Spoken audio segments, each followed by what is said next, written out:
দেশের নিচে আল্লাহ একটা উদ্দেশ্য নিয়ে আল্লাহ আপনার দরবারে হাত উত্তোলন করেছি।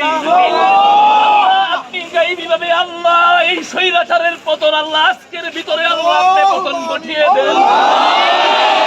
বাংলার লক্ষ কোটি মানুষ এই স্বৈরাচারের অত্যাচারের নির্যাতিত নিপতিত হয়ে আল্লাহ কত মায়ের বুক খালি করে আল্লাহ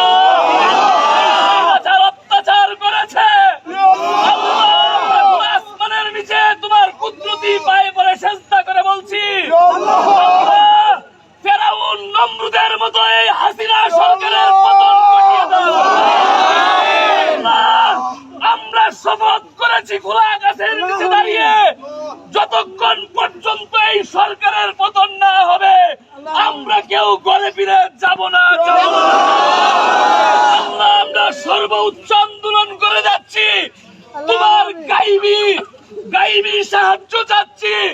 যেইভাবে যুদ্ধে বদরের যুদ্ধে সাহাবায়ে কেরামকে সাহায্য করেছো, মানুষকে তুমি সেইভাবে সাহায্য করো।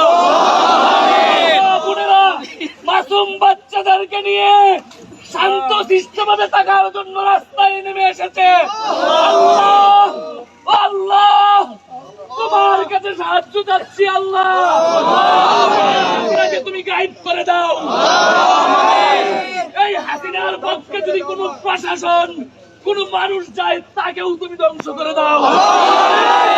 ফেরাউনের ইতিহাস দেখেছি আল্লাহ, ফেরাউন হাসিনার যে শতগুণ ক্ষমতাশালী ছিল তুমি নীল দরিয়ায় ধ্বংস করেছ। হাসিনার আজকে ফেরাউনের মতো পতন দেখতে চাই। আসমানের নিচে আল্লাহ কুদরতি পায়ে পড়ে সেজদা করে বলছি, আল্লাহ এই বাংলার জমিনে তরু তাজা বুকের রক্ত দিয়ে কত স্টুডেন্ট বাইরে আল্লাহ এই বাংলাদেশের শান্তির জন্য কামনা করছে। আল্লাহ কত মা সন্তান হারিয়ে আজকে দাঁড়ে দাঁড়িয়ে করছে। আল্লাহ তোমার কাছে সাহায্য চাচ্ছে।